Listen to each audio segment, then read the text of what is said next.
तर माझा पुढचा प्रश्न आता असा आहे की उमरखाडीचा राजा तो एक श्री सोंडर तो कसा काय सुचला तुम्हाला? ते आमचे एकाचं नवस होता, ते पूर्ण झालं. हम्म, तेव्हा मी डायमंड करायचा ठरवला. पहिला तर नाहीच ठरवला 1 वर्ष की नाही. कारण की ते निघेल वगैरे, हम्म, डायमंडवर निघू शकतो. 1 वर्ष बघितला, अभ्यास केला. नेक्स्ट इयर केला. पण जे डायमंड करणारे दोघं बंधू आहेत, सिद्धेश आणि त्याचा भाऊ, त्यांनी सांगितलं, "आपण काहीतरी वेगळं करू आणि असं-असं आहे." ठीक आहे, करून बघू. त्यांनी आणि ते असं पॅच बनवलं नाही. त्यांनी जागेवरती ते श्री बनवलंय. हो. आणि मोस्ट ऑफ पॅचवर्क असतं. आमच्या इथे जसं माझ्या मित्राचा भोईराचा जॉब लागला. त्याचा कोर्टामध्ये होत नव्हता. तेव्हा त्यांनी नवस केलेलं. ते पूर्ण झालं. तेव्हा तो बोलला, "आपण डायमंड वर्क, पॅच वर्क नाही करायचा." म्हणजे आमच्या ह्याला मोस्ट ऑफ असतात ना, पॅच नसतात. ते दोघं भावांना आधीच सांगून ठेवलंय, की आम्हाला डायमंड पाहिजे, पॅच नको आहेत. हम्म, पॅचने एकदम विचित्र वाटतं. मग त्यांनी तिथे सी बनवला. मग तो एवढा सर्वांना आवडला. म्हणजे उमरखाडी आम्ही तर सोड, बाहेरनं आम्ही आता विचार केला ना जरी काढायचा, तरी समोरनं नाही तो का काढता? हम्म, तो राहून दे. हो. तो श्री राहून दे. कारण की भरपूर लोकांनी घेतलंय. भरपूर लोकांनी ते घेत चाललंय. त्यामुळे मी 2 वर्षापूर्वी बोललेलो, की आपण आणि ज्यांनी नवस पूर्ण झाला तो देखील मित्र बोलला, की आपण चेंज करूया. तर नाही एरियातलेच आमचे सहकारी आणि मंडळातलेच बोलतात, "नाही राहून दे." बघू तसं ते त्या दोघा भावांमुळे झालं. त्यांनी आयडिया आली. आमची नव्हती आयडिया. ते क्रेडिट त्यांचं आहे, श्री आणायचं. मग हे चालू झालं ऑलमोस्ट एक 13 की 14च्या वेळेला ना. हं. पण मग तेव्हापासून असं झालं ना की बरेच मूर्तिकार पण चेंज झाले तर श्री कॉन्टेंट तसंच राहिला त्याच्यामध्ये. बरोबर. पण मग हे सगळं एवढे मग मूर्तिकार का चेंज झाले त्यामधल्या फ्रेजमध्ये? ते विजय मूर्तिकार खातू झाले, विजय खातून नंतर सतीश दादा नंतर प्रशांत देसाई नंतर अंकुश कांबी, 1 वर्ष दादा सावंत नंतर परत प्रशांत देसाई. मोठी स्टोरी आहे पूर्ण त्यात. म्हणजे कसं आम्ही बागवी आणि खातू हम्म, चेंज करत गेलो. कारण की खातूनपासून सोडणं ते एक इन्सिडेंट झाला आणि आम्ही हम्म, खातूंना सोडलं. तुला माहिती असेल हो. ते बोलावत नाही. आम्ही हम्म, ते त्या वर्षी तर आमच्यावरती असं दुःख आम्ही पूर्ण हम्म, त्यांना असं घरातला कोण व्यक्ती रडताना बघतो तसं रडताना बघितलंय ते. त्यामुळे खातूंना सोडलं हम्म, आणि त्यानंतर आम्ही 100-200 लोकांना घेऊन गेलो. त्यांना विचारण्याकरिता. त्या व्यक्ती त्यांची जी हावभाव होते आणि रिप्लाय होते ना, होते चुकून. आम्ही आगमनाच्या वेळी सांगितलेलं. त्यानंतर पण त्यांनी येऊन ती चूक सुधारली नाही. सिद्धेशमार्फत देखील आता गेल्या वर्षी काही मूर्त्या पूर्ण नाही झाल्या हम्म, सिद्धेशकडनं. त्या मंडळानं आवर्जून सांगितलं सिद्धेशने, की "मी पुढच्या वर्षी तुम्हाला." आता काम बघितलं सिद्धेशने मूर्त्या पण कमी घेतल्यात हम्म, दिघोळीने आणि काम पण त्याचं व्यवस्थित आहे आणि त्यांना सांगितलंय, "माझं ह्यावेळी काम राहिलं, हे छोटं काम जरी राहिलंय, पुढच्या वर्षी तुम्हाला त्यापेक्षा चांगलं देणार. त्यानंतर तुम्ही डिसिजन घ्या." हे असं आहे. पण त्यांच्याकडनं विजय खातूंकडनं मला ते रिप्लाय होता.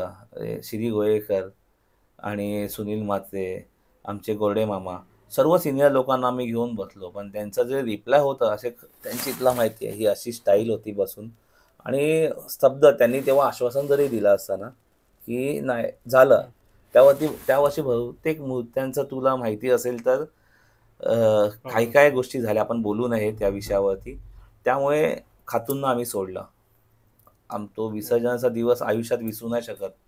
मी कित्येक लोकांना रडताना बघितलंय आणि खातून नंतर सतीश. हे सतीश हा. आणि भालचंद आले. हम्म, त्यांच्यासोबत व्यवस्थित चालू होता. हम्म, भालचंदला डायलिसिसवरती गेले. हो. सतीशला कॉन्टॅक्ट केला. मग भालचंद आले, की नाही मी करतोय आणि ते परत जाऊन खातूनकडे बसलेले, हो. बरोबर.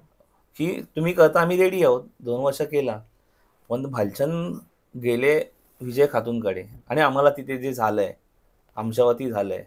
माणूस आहे, चुकी होते माणसाकडनं. पण ते रिप्लाय त्यांचा जो होता ना, तो कोणालाही पटला नाही. म्हणजे 150-200 लोकं गेलेलो. कोणालाही रिप्लाय त्यांचा पटला नाही. कोणालाही ते आवडलं नाही. ते परत त्याच इकडनं बाहेर पडणं माझ्या मते के-पी, कुणालची पण 1 वर्ष एवढं काम होतं. हम्म, आगमन नेक्स्ट डे झालं. हो. कुणालनी त्यातनं शीख घेतली. काहीतरी प्रत्येक हम्म, गोष्टींना बोध घ्यायचा असतं ना, त्यांनी माघार घेतली. त्यांनी लिमिटेड गणपती करतो आणि एवढे सुंदर करत चाललाय. सिद्धेश तेच आहे. प्रशांतच्या हातून पण तेच झालेलं. जास्त वर्क आला, झालं, सांभाळून घेतलं. त्यामुळे त्यांनी ती माघार घेतली आणि कमी काम करत सुंदर द्यायला लागली. गणा तिकडे गेले, मग आम्ही परत बॅकफूटवरला, आम्हाला तिकडे नाही जायचं आहे. हम्म. त्या इकडनं त्या टॅगमधनं आम्हाला परत गणपती नाही आणायचा आहे, म्हणून आम्ही इकडे आलो. त्यावर्षी प्रशांतला शोधला. नरेपारची सुंदर मूर्त बनवलेली.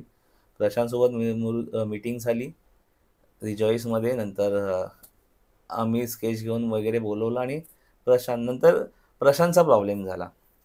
प्रशांतचा त्यातला प्रॉब्लेम सांगतो ना, प्रशांतने त्यावर्षी गॅप घेतला.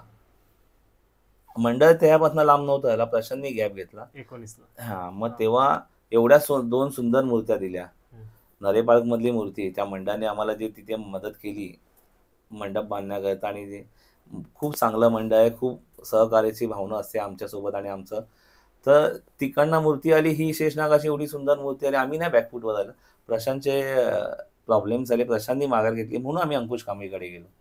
मग अंकुश नंतर परत प्रशांत आला, कारण प्रशांत आम्हाला हवा होता. प्रशांत नेक्स्ट इयर मार्केटमध्ये परत आला, परत मूर्ती बनव, मग आम्ही प्रशांतकडे आलो. तसं ते एक मूर्तिकार मंडळ नव्हतं चेंज होत, मूर्तिकाराचे प्रॉब्लेम्स येत होते, त्यांच्याकडनं काही प्रॉब्लेम्स होते, मूर्त्या बरोबर नव्हत्या बनत म्हणून. पण आता मी सांगतो, ह्याच्या आधीचे जे मूर्तिकार होते ना, तर एकदमच नामवंत होते. म्हणजे आता जसं बागवे तुम्ही बोललात, किंवा विजय खातू, किंवा त्यातल्या सतीश, कारण सतीशचं पण आपण काम बघितलेलं विजय खातूंच्या इथे. पण प्रशांत देसाई ज्या वेळेला आला ना, प्रशांत देसाईंनी एकच मूर्ती बनवलेली, यादी नरी पार्कची. तर एवढं मोठं मंडळ एका नवीन मूर्तिकारावर विश्वास ठेवणं, हे मंडळाला समजवणं सोपं होतं का?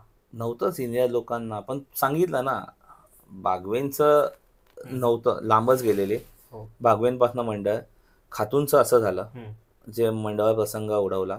राहिलं सतीश आणि यांच्यासोबत 2 वर्ष चाललेलं झालं. परत गणा तिकडे गेले, भालचंद तिकडे गेले, तिथे जाणं नव्हतं, ऑप्शन नव्हता. सतीशशी कॉन्टॅक्ट केला, सतीशनी आम्हाला जास्त रेट सांगितलेला, येतो सांगितलेला संडेला, ना 12 वाजता आला, परत 4 वाजता न आला. त्यानंतर आम्हाला तेव्हा मूर्तीची प्राईस जी त्या 4 पट सांगितलेली, मी अमाऊंट नाही सांगू शकत, त्या 4 पट सतीशकडनं कॉल आला. त्यामुळे आमच्या कार्याध्यक्षांना बोललो, हे नाही, प्लस मंडप आणि हे वेगळं. तेव्हा हे नव्हतं की वेगळा मंडप बांधायचा, वर्कशॉपमधनंच यायचा. आता असं झालं की वेगळा मंडप बांधून देतात बाजूलाच, आणि मग तिकडनं शेवटी तो डबल खर्च होता बरोबर मंडळाचा. त्यावेळी तसं, मग त्यामुळे सतीशला आम्ही नाही बोललो. एकतर संडेला आम्हाला वेट केला, आम्ही आमच्या मीटिंग्स वगैरे ते कॅन्सल केल्या. येतोय 4 वाजता, 12 वाजता, 4 वाजता, तो काय आला नाही. आणि त्यानंतर त्याला बजेट आला की 4 पट, मिनिमम 3 पट तरी पकडून चाल, तेवढा बजेट आला. नाहीच बोलायचं आहे ना, कोणत्या हिशोबात आपण डबल पण नाही देऊ शकत ज्या मूर्तीची कॉस्ट आहे ते.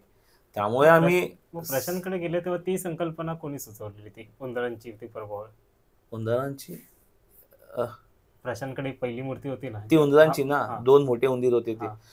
आम्ही पर्सनली, मी तर स्केच आर्टिस्ट घेऊन गेलेलो, स्केच आर्टिस्ट नेलेले, ते माझ्या बाजूला उभे होते, प्रशांतला देखील माहिती नाही.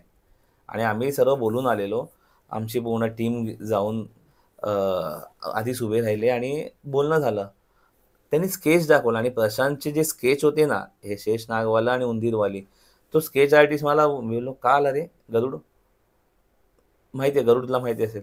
तो बोलतो, अरे दादा असा देतोय, तू कशाला हे माझी स्केच लपवली त्यांनी. बोललो काय एवढा, अरे ती स्केच बघ, बोलतो माझी पण फेल आहे याच्यासमोर. ही प्रशांतनीच उंदीरवाली दिलेली, शेषनागवाली देखील त्यांनी दिलेली, म्हणून आम्ही त्याच्याकडे जातात. तर गेल्या वर्षी निखिलने स्केचवाले बोलवलेले, त्याच्याकडनं स्केच आलेले. आता देखील यावर्षीचा देखील स्केच आहे ते प्रशांतनीच बनवलाय, तो वेगळाच आर्टिस्ट आहे. त्यामुळे आम्हाला ह्यावेळी स्केच आर्टिस्ट लागत नाहीये, समोरून येतात दरवर्षी, आम्ही स्केच देऊ का. प्रशांत असेल तर आम्ही स्केच आर्टिस्ट म्हणजे कोणाकडनं घ्यायची गरजच पडत नाही, प्रशांतची संकल्पना आहे. फक्त मी सांगितलेलं की ते आपल्याला चौरंगातनं बाहेर पडून, मग ती शेषनागाची, त्यावर्षी शेषनागावरती गेलो, पण आपले चौरंग आणि तेव्हा ती विसर्जनाला जे 6 पुजारी असतात, 2 वरती, एक मागे हार घ्यायला, 2 खाली, आणि एक मेन पुजारी. त्यामुळे ते चौरंग तसा मजबूत लागतं, आणि त्याला आता ती बैठक आहे, त्यातनं आपल्याला बाहेर काढून एक वेगवेगळा, जसं शेषनागाचं गेलं तसं उंदरावरती आमची पहिली मूर्ती झाली आहेत ना, उंदरावरती झाली आहे, कळसावरती झाली आहे, वेलिंग मास्तरांनी तर 25व्या वर्षी मला ते मूर्तीचा फक्त फोटो आहे. खालच्या समईच्या त्या वरच्या टोकावरती एका अंगठ्यावरती मूर्ती बनवली आहे, नाचती. ती तर मी सतीशला दाखवलेली. सतीश जेव्हा वेलिंग मास्तर ही बोटं खेळत होती, तर तुम्ही आता का असे? तेव्हा असेच होता. त्यानंतर ते ट्रेंड आला, असं असं ओपन होत गेले. पहिला सर्व हात असेच दिसणार, असे आणि हे असे. हो. आता ह्याच्यामध्ये पण खेळायला सांगतोय. जर विलिंग मास्टर तेव्हा काय मूर्ती आहे, म्हणजे माझ्यामध्ये पायांमधली जी खळ येते किंवा ते जे लहान मुलांचं असं दिसतं हो. किंवा आपल्या तळव्यामधला जे गोल वाटी असते तिकडनं जे गोल आणि बोटांच्या सर्व दाखवत होते. एवढं जुनं असताना मग आताचे मूर्तिकार काय हे असं असं फिक्स. आता परत ते ट्रेंड आलंय हम्म. की वेगवेगळं दाखवायला. त्यामुळे प्रशांतची संकल्पना आणि आम्हाला त्यांना बाहेर पडायचा होता. ते बाहेर पडलं, परत प्रशांत गेला. नाही तर आता आपण वेगळी लेवल असते, वेगळं कन्सेप्ट असं, वेगळं सर्व असतं. बरं आता प्रशांत आलाय, हम्म. हळूहळू करू नवीन काहीतरी. तर मग आता त्याचा तो आला. आता काय काय वेळेला असं होतं ना की त्यांची तब्येत थोडीशी ती हे होते, खालावते. तर मध्येही ते हॉस्पिटलमध्ये होते. पण त्यावेळेला मला आता आठवतं ना त्यांचाही पॉडकास्ट घेताना किंवा जे मीटिंग्समध्ये आम्ही होतो, त्यावेळेला एकच की मूर्तिकार कधी तब्येतीकडे बघत नाही. असं जर म्हणणं म्हणून तुम्ही त्या मूर्तिकाराला काय सांगाल? नाही, नाही. बघ, मला पण भीती होती प्रशांतची. एकदमच पहिला तो हम्म. जास्त वेट जास्त होता. पण तो आता ह्या पूर्ण वर्षभरात तू बघशील ना, त्याने वजन अर्ध्यावर खूप. आणलं आहे आणि एवढा ॲक्टिव्ह झालाय तो. हम्म. त्यामुळे मला काय, आता ते फूड पॉइझनिंग झालेला. असा मोठा आजार नव्हता. मी गेलेलो. फूड पॉइझनिंग झालेला. तर आता अप पुण्यावरनं डेली करतोय. त्यामुळे ते बाहेरचं खाणं होतंय. नाहीतर मला तर वाटतं भरपूर फिट आहे आता. हो. पहिला मी विचारत नव्हतो करत, हा किती हे देह एवढं मोठं आणि फिटनेस भयंकर, त्याने वजन कमी करून फिटनेस किती चालतो नाही तो किती ॲक्टिव्ह असतो. त्यामुळे आता मला त्याचं काय, हां, ह्यांचा दुर्लक्ष हे 1-1.5 महिना होतच असेल. प्रत्येक मूर्तिकाराचा होतच आणि ते भाग आहे, पार्ट आहेत, तेच दिवस आहेत, तीच वेळ आहे, तेच आगमन आहे. मी बघितलं नाही, कारण किती. हा प्रश्न तुम्हाला याच्यासाठी विचारलाय ना, कारण प्रशांतचं एक बोलतात ना, कुठलाही पॉडकास्ट बघितलं असेल, उमर घाडीचं मंडळ हे वेड आहे. आणि आमच्या याच्यामध्ये पण तेच. तेच. तर ते एक होतं ना, ते एक बॉन्ड होतं ना ज्यावेळेला एका मूर्तिकार आणि मंडळामध्ये. आता जसं खातेसाहेबांच्या वेळेला खातेसाहेब आणि चंदनवाडी होतं. हां. आता तसंच बॉन्ड आहे ना तुमचं आणि त्यांचं, दिसतं ते. आम्ही सतावतो ना त्याला, तेवढं सतावतोय ना. तो दिसतं ना आमचं देवावरचं, देवमाजावरचं प्रेम तो बघतोय. त्याची भक्ती बघतो. त्यामुळे आम्ही त्याला किती सतावतो. आम्हाला काय काय पाहिजे, कसं कसं असावं. त्यामुळे त्यांनी माहिती आहे ते 3 टिटावरचा गणपती आहे, नवसाला पावणारा. इव्हन त्यांनीच आम्हाला स्टोरी सांगितलं. त्याच्या एका कामगारांनी असं काही खाऊन चढलेलं आणि त्याचा ॲक्सिडेंट झाला. तो त्याच्या कामगाराला आधीच स्ट्रिक्ट त्याचं आहे, उमरगाडीच्या इथे चढायचा नाही. काही गोष्टी खाऊन पिऊन नाही चढायचा. त्यांनीच मला स्टोरी सांगितली आहे. त्यामुळे तो पण तेवढा वाळतो, तो पण बघतो. आमच्या सर्व येणाऱ्या लोकांचा आम्ही त्या त्या बाप्पाप्रती किती आम्ही आतुरतेने प्रत्येक गोष्ट कुठे-कुठे असावी आणि काय-काय असावी. जागे मारून आम्ही आता ह्या ब्रिजमुळे अडकलो गेलोय रे. हम्म. ती एक हाईट आणि आम्हाला ते बरोबर. मोठं म्हणून तो साचा कमी काय 2 वर्षापूर्वी फेस वेगळा केला. हम्म. त्या फेसला मॅच करता. नाहीतर भरपूर वेगळं प्रशांतनी दाखवलं असतं, भयंकर वेगळं. ती फोल्डिंग करणं आणि ते नाही जमत. नाहीतर एवढ्या वेगवेगळ्या संकल्पना आहेत त्याच्याकडे ना, पण त्या ब्रिजमुळे पूर्ण अडकलं गेलोय. नाहीतर वेगळंच काही दाखवता आलं असतं. हे काय. बनलंय, ते बॉन्डिंग बनलंय त्यासोबत. ते बघतं ना आमची देवाप्रतीची भावना, आमचं प्रेम बघतोय. एमचे मित्र जर 3-3 वाजता मला पण दिसत असेल, ते जागरण 3-3 वाजता घेऊन जातात आणि हम्म. मूर्ती वर्कशॉपवाले आम्हाला जागा नाही द्यायला बघत. हे येऊन सतवत असतात नाही, माझं रात्री-रात्री. थोडंसं तोच होतं, कारण प्रशांत दादा पण बोलले ना, त्यांना रात्री 2-3 वाजता बोलवलं तरी येतात. मग तुम्हाला असं नाही वाटलं का, "अरे रात्र झाली, सकाळी येऊ" असं? नाही, नाही. ते प्रेम आहे रे. खरंच आमचं एक जण रात्री लाईट जाऊन लावतो आणि पाया पडू आणि येतो. आता काय सांगू, आशिष आहे खोत तो. ते प्रेम आहे त्यांचं. आम्ही पण किती अडवू. नाही, त्याला पण माहिती आहे आणि येतो. बघतो आता काल पण पायाचं मेजर घेण्यासाठी आपले सोनपावलं ते घेऊन गेलेले. त्याला पण माहिती आहे की ते असं म्हणजे सोनपावलं समज छोटं आहे आणि हम्म. आपण पंजे 5 आहे. एक कट करून त्यांना 4 नाही लागणार आहे. बरोबर.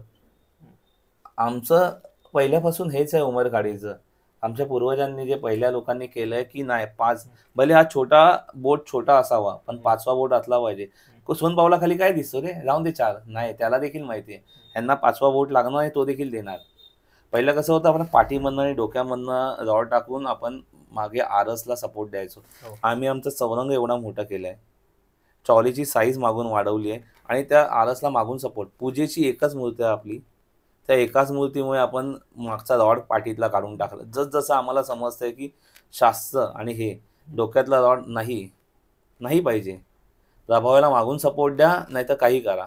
आम्ही चौरंगावरती सपोर्ट देतो, मागून क्रॉस सपोर्ट देतो ट्रॉलीला. जे आमचे ट्रॉलीवाले आहेत माते त्यांनी ती अरेंज करून ठेवली आहे. पण मूर्तीमधनं एकही नाही गोष्ट. आमची मुलं आता त्यांना जसं मी चालू केलं आहे, जसं हे नकाशी फिनिशिंग आहे ना, ही पण लाईन दिसली पाहिजे. ह्या फिनिशिंगपासून बघतो ते आत्ताची मुलं आहेत, हलचित आणि हे श्रेयस वगैरे, हे जाऊन बघतात मागे केस पण आली पाहिजे. हो. मुकुट घातल्यामध्ये मागचं जेव्हा दिसत तर नाही आहे प्रभावे मागे, पण आम्ही चौपाटीला जेव्हा आरस काढतो मागची, तेव्हा ते मागची केस पण दिसली पाहिजे. तेवढं आम्ही हे मग त्याला माहिती आहे ना किती, हे सतीशला पण माहिती आहे. आणि ज्यांनी ज्यांनी बनवलं मागची केसं आलीच पाहिजे. जर सोनपावलं घातली तरी पूर्ण ते बोट पूर्ण दिसलं पाहिजे. कसं पहिलं तर आपण हे जो धोतर होता आपला, धोतर घालायचे, सोळा घालायच्या अगोदर रेडीमेड आपण हे पी-ओ-पीचा बनवायचो. हो. मग नंतर असं त्यात पाय नसणार नाही. मग त्यानंतर आपण पहिला पूर्ण पाय लावायचो, त्यानंतर त्यावरती कात्या ह्याचं मांजरपाटचं धोतर. नंतर जसं आपल्याला समजतं हे डायरेक्ट येतंय, पण पायच नाही, तसं नाही. पहिलं जुनं हे सोहळं तर आता आलेत नाही, 10-12 वर्ष झाले. त्याच्या अगोदर नव्हतं. पी-ओ-पीचं तुझं सोहळा असायचा. नाही, आतमध्ये अखंड पाय असणार आणि त्यानंतर त्यावरती तुम्ही पी-ओ-पीचं आणि गोंडपाट हे फिरवून, कात्या फिरवून नंतर तुम्ही त्याचा शेप द्या. आतले पाय असलेच पाहिजे. मूर्ती पूजेची आहे, त्याचं यथाचित सर्व झालं पाहिजेच. आता कसं ना, ते कालांतराने हा गणपती पण बोलतात नाही जास्त फेमस होत गेला. तर गेल्या वर्षी पण तो बोलतात नाही का, रस्ता क्रॉस करायला पण इतकी ती गर्दी झालेली ना. मी अगदीच त्या गणसंकुलच्या आता सिग्नलच्या इथे होतो. गणपती आले बट बाहेर इतका क्राऊड होता, मग हँडल करणं आता किती कठीण पडतंय. होतात, कार्यकर्ते वाढत जातात आहे. मुलं पण जॉईंट. कार्यकर्ते वाढते तसं क्राऊड पण वाढतोच आहे ना. हां, पण आणि गेल्या वर्षी तो असं होतं ना, की तो पुढचा जो पट्टा होता ना, तो पूर्ण पॅक झालेला. पॅक झालेला. रांगेत सगळे गणपती होते. हां, पण कार्यकर्ते वाढतात आहे ना. आता ज्यावेळी 35 मुलं परत आम्ही त्यांना वर घेतला, त्यांना जॉईन केला. त्यांचा उत्साह टी-शर्टच्या इथे तू बघशील ना, आता एवढी मुलं असतात ना, आम्हाला असं वाटतं की नको, कार्यालय भरलंय. एवढं झालंय. मग मुलं वाढत जातात आहे, कार्यालय वाढतात आणि इकडनंच नाही आहे. गेल्या वेळी तर कॉलेजची मुलं येऊन बसत होती, आम्हाला आयडी पाहिजे आणि आम्हाला काम करायचं आहे. गोरेगाववरनं, कांदिवलीवरनं, एक ग्रुप आहे पनवेलवरनं. ते पनवेलवरनं येतात आपल्या इथे. जी-टीच्या इकडनं एक मुलगा आहे, तो येतो. एक कांजूरमार्गवरनं. असे कार्यकर्ते माझ्या टचमध्ये आहेत. बाकीच्या प्रत्येकाच्या टचमध्ये वेगवेगळी मुलं आहेतच. ते जॉईंट होतातच आहेत. त्यामुळे त्यांना सांगितलं की ते मॅनेज होतच आहे. पण मला पाहिजे तसं मॅनेज नाही होत आहे. अजून मला वेगळ्या प्रकारे. माझं हे वेगळं 2 ध्येय चालू आहेत. टी-शर्ट आणि मूर्त. त्यानंतर वेगवेगळे आहे. प्रत्येकाची वेगवेगळी कल्पना आहे. अजून पाहिजे तसं मॅनेज नाही होत. एक होईल, पण चांगला वेगळ्या पुढच्या 4-5 वर्षात वेगळ्या रेंजवरती असो, वेगळ्या उंचाईवरती असो, होईल मॅनेज. बाप्पा करून घेईल. तर आशिष आणि अमित हे 2 भाऊ उमरगाडीमध्ये फेमस आहे. बट दोघांचे काम करण्याची कार्यकारिणी वेगळी आहे.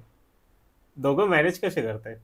आहे, तो त्याच्या बिझी शेड्यूलमध्ये असतो. तो माझ्या आधीपासून मंडळात आहे. म्हणजे मी पण लहानपणापासून जॉईंटच, असं सभासद वगैरे नव्हतो, पण असायचो. एक उंदीर आणायला गेलेलो वेलिंग मास्तरांच्या वेळी, तेव्हा पहिल्यांदा वेलिंग मास्तर बघितले. छोटं उंदीर असतं, पूजेला ते लागतंच. त्या दिलीप दादासोबत गेलो आणि तेव्हा वेलिंग मास्तरांना पहिल्यांदा पाहिलं. तसं मी तेव्हापासून जॉईंट आहे, पण तो माझ्या आधी सक्रिय आहे. जॉईंट सेक्रेटरीपर्यंत पोचला आहे तो. त्याच्या कामाचं आणि त्याचं वेगळंच लेवल आहे. त्याचं बोलणं, आमचं ॲडव्हर्टायझिंग आणि जिओ यांच्याशी मॅनेज करणं, त्यांच्याशी बोलणं, तर त्याचा भाग आहे. बाकी माझं इथे वेगळं काम आहे. दोघं वेगवेगळ्या ह्याच्यात आहोत. माझा काका खजिनदार होता त्याच्यापासून, दिलीप बामनोलकर त्याच्यापासून, आता माझ्या मुली आमच्या आहेत त्या सर्वांच्या आहेत, जितूची मुलं आहेत, कार्याध्यक्षांचे आहेत, प्रत्येकाचे मुलं आहेत, ते जॉईंट होतात आहे. इथं बाप्पा देव माझा जॉईंट होतोय आणि हे वेड लागलंय. लहान मुलं तर आमचं डोकंच खात. तसं मी पण जॉईन झालो आणि दोघांच्या वेगवेगळ्या पद्धती आहेत. मी 2 वेगळ्या गोष्टी सांभाळल्या आहेत, त्यांनी 2 वेगळ्या. फोनवरती कॉन्टॅक्ट करणं, ॲडमार्फत म्हणजे 2 वर्ष ट्रक फिरवलेला आपण ॲडव्हर्टायझिंगचा. तेव्हा 2 दिवस त्याच्यामागे उभं राहणं, ते करून घेणं आहे. प्रत्येक मुलगा आहे ना, तो काही ना काही काम करतच असतो. आता तर ह्या वर्षीपासून वेगवेगळी जबाबदारी देतच चाललोय. अजून चेंज करू. आता अजून एक किस्सा आहे की उमरखाडीचं मंडळ आहे ना, हे सोशल मीडिया इन्फ्लुएन्सर आहेत ना, यांना एक बोलतात ना, एक स्टेज देतात बरंच. म्हणजे आता यावर्षी पाद्यभूषणाला बरीच जण सोशल इन्फ्लुएन्सर होती. आता आम्हाला आठवतं त्यावेळेला तर सगळ्यात पहिलं तर फेसबुक पेजेसच्या वेळेला होतं. बरोबर. त्यावेळेला एक पहिलं असं मंडळ बघितलं असेल की ज्यांनी एका पेजवाल्यांचं नाव त्या मंडळाच्या ह्याच्यावर लावलेलं, बॅकवर लावलेलं. बॅकवर लावलेला. ते मोठी रिस्कच घेतलेली. त्यामुळे ते एक पेजवाले तर तुम्ही खुशच झालात, चिटणीस आणि सर्व. पण इतर पेजवाले नाराज झालेले. नावं सांगणार नाही, पण ते नाराज झाले. ते पण जॉईंट होते आम्हाला आणि ते आम्ही पण बघून शॉक झालो. आमच्याच मित्रांनी ते मागे लावलं परमिशन घेऊन आणि एक पेज आणि बाकीचे पेज सर्व नाराज होते. झालं आता.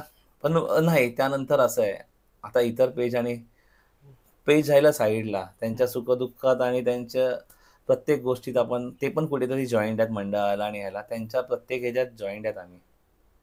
म्हणजे मी प्रत्येकाच्या तेच होतं की कसं होतं की एक नातं आहे, म्हणजे एक पेजवाले आणि उमरखाड, म्हणजे त्यावेळेला पेज, आता इन्फ्लुएन्सर आहेत, युट्यूबर्स आहेत.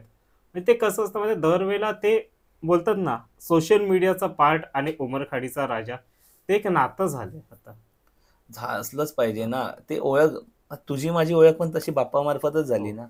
आणि तेव्हाचं ते ऑल्विन घे, समीर घे, ॲबी घे, हम्म, प्रणील तेजम घे, हम्म, हे अमित घे, सर्वांची ओळख जी झाली आहे ना, केदार वगैरे तेव्हापासून आता हे नवीन सर्व आले आहेत. हम्म, चिटणीस वगैरे हे हे आपले जुने आहेत. ते हम्म, संबंध जुने आपले तसेच आहेत. तुला तर माहिती आहे, कुठे पण भेटतो आपण किंवा कोणाच्या सुखदुःखात जातोय.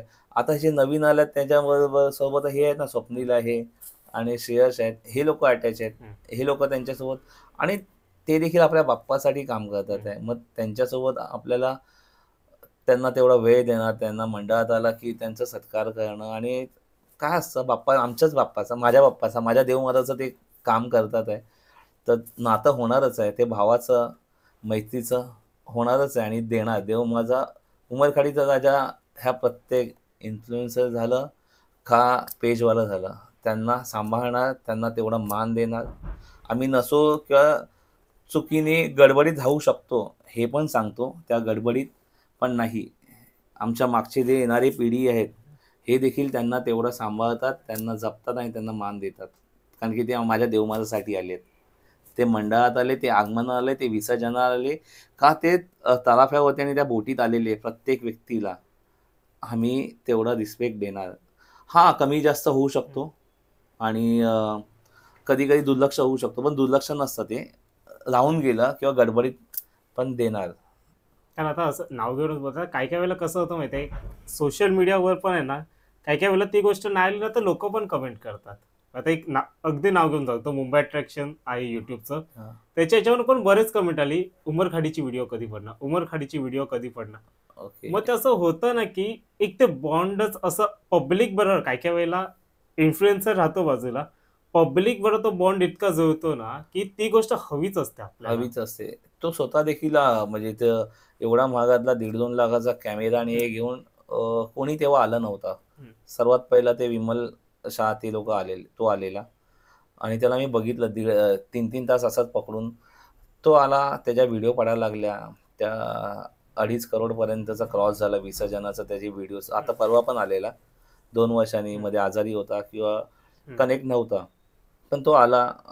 ती व्हिडिओ अशी व्हायरल झाली ना, 2.5 का 3 करोडपर्यंत ती व्ह्यूज झाली आहे त्याची. तर त्याला आपण नेलं बोटीत. मेरे को आने का है. घेतलं बोटीत.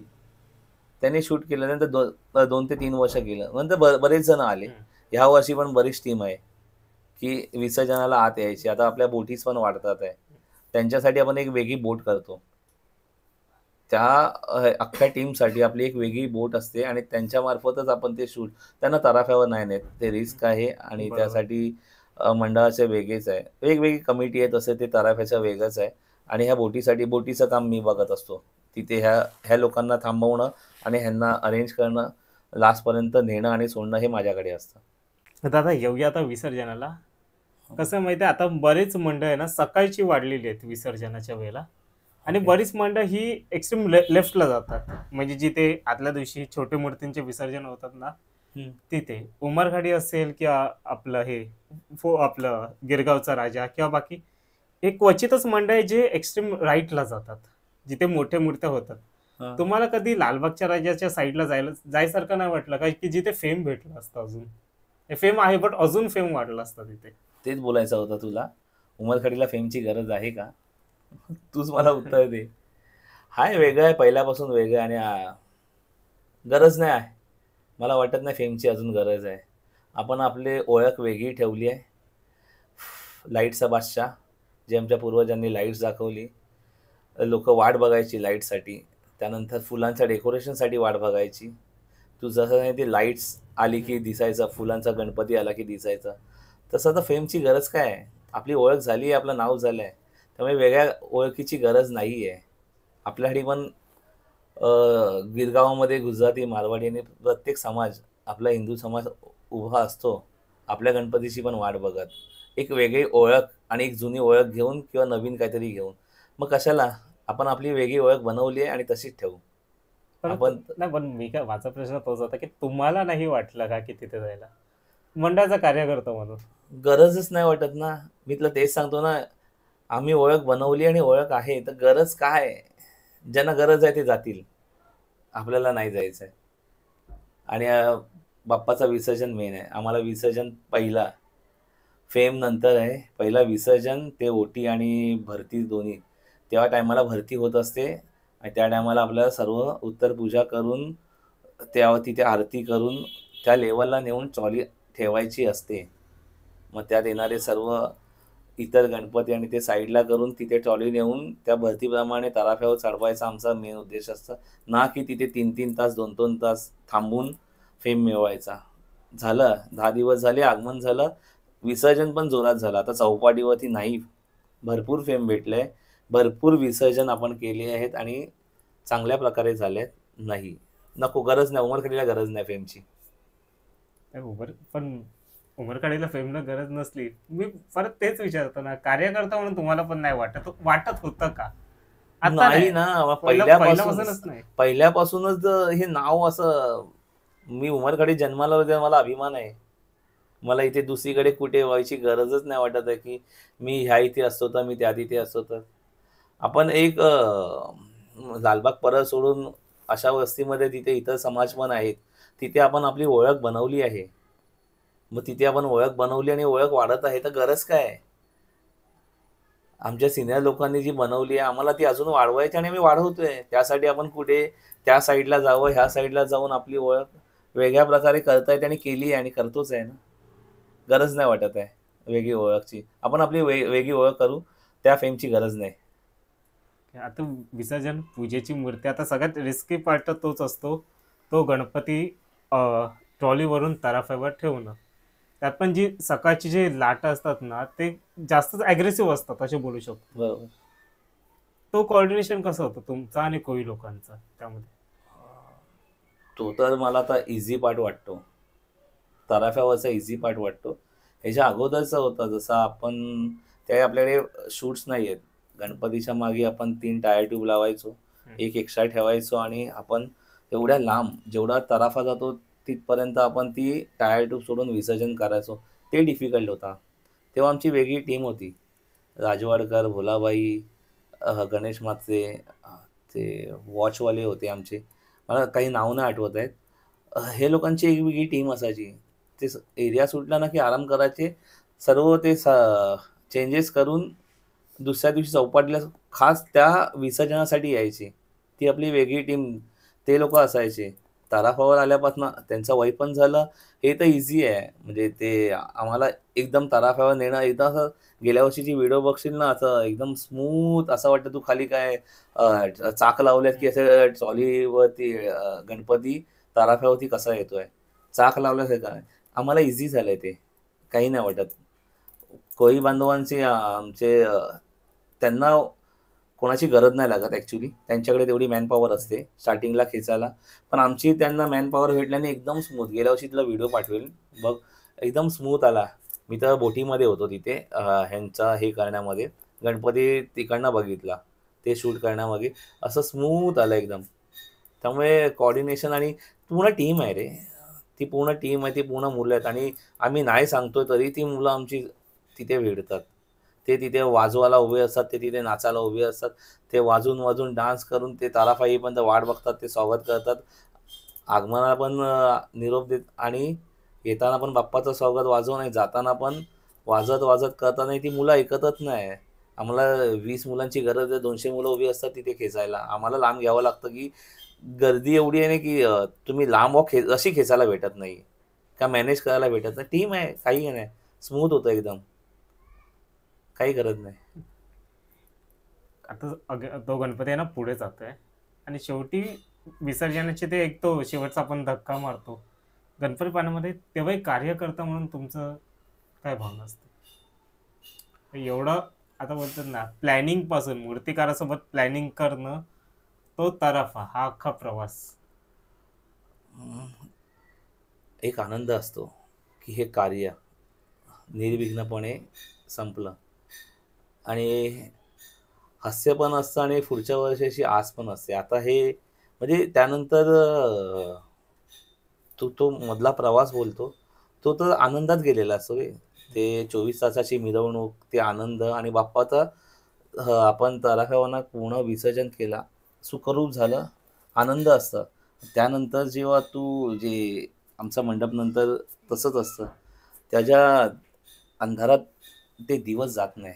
जेव्हा ते बाप्पा गेलेलं असतं विसर्जन आणि त्यानंतर त्या मंडपामध्ये बघवत नाही आम्हाला, ते दुःखाचं असतं.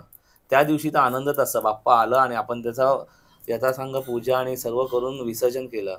पण त्यानंतर मंडपामध्ये ते बघवत नाही, ते मंडप बघवत नाही आम्हाला. ते जे खाली खाली असतं ना, नंतर देवी येईपर्यंत ते जिथपर्यंत आमची देवी बसत नाही तिथपर्यंत ते असं खायला उठतं. ते अंधार आणि ते बाप्पा तिथे न बघितलेला. त्यामुळे तो प्रवास काही नाही वाटत मला. मला सर्वात अंतःकरण आम्ही नंतर बोलत पण असतो, की तिथे आम्ही जात पण नाही. आम्ही ह्या साईडला बसलेलो, बॅक साईडला बसलेलो असतो. त्या साईडला जात पण नाही, ते अंधार बघवत नाही. कारण की आपण ते 10 दिवसच्या वरती झालं. येऊन 15-1 दिवस ते बाप्पा बघत असतो, लाईट्स आणि सर्व बघत असतो. मी तर बाप्पाचं डोळ्यापासनं सर्व हे 10 दिवस करतच असतो. ते विसर्जनाला ते डोळे कसे असतात आणि पहिल्या दिवस आल्यावरती ते प्राणप्रतिष्ठान झाल्यानंतरचे डोळे आपण मी रोज जाऊन माझं एक असतं की डोळ्यात बघणं बाप्पाच्या, चेहरा बघणं. त्यानंतर ते बाप्पा तिथे नसणं, ते राहत नाही. तो अंतःकरण आणि ते दिवस नाही बघवत. आता एक शेवटचा प्रश्न मी येताना विचारणार की मूर्ती काय आहे यावर्षीची, पण काय नवीन बघायला भेटेल यावेळेला?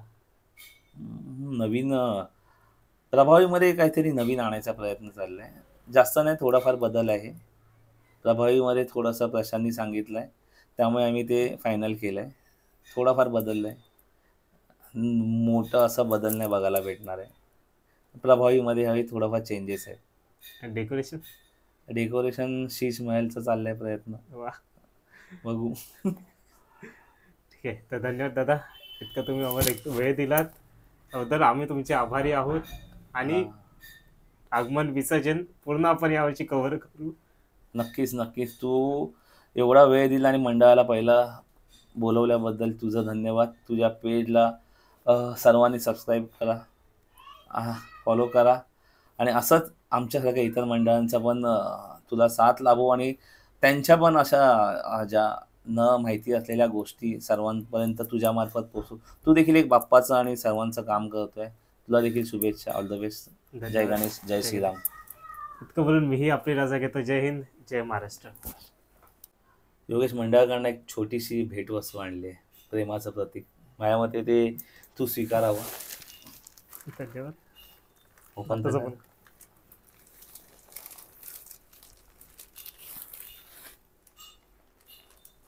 ह्या वर्षीचा टी शर्ट आहे जे SSS मार्फत बनवलेलं आहे. वा, नक्कीच तुला आवडेल.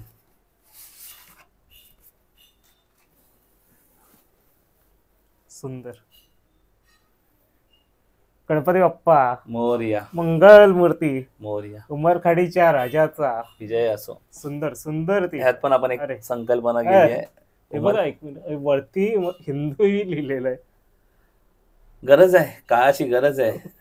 आपल्या सर्व झोपलेल्या सुंदर, लोकांना सुंदर. जागा करायचं आहे आणि हे हृदयावरती असलं पाहिजे. आपल्या हृदयात आहेतच सर्वांच्या. आम्ही जिथे होईल तिथे यापुढे ठेवायचा प्रयत्न करतोय. सुंदर हिंदू. सुंदर सुंदर. नक्कीच आवडली असेल. मी जवळ जाऊन दाखवतो त्या लोकांना.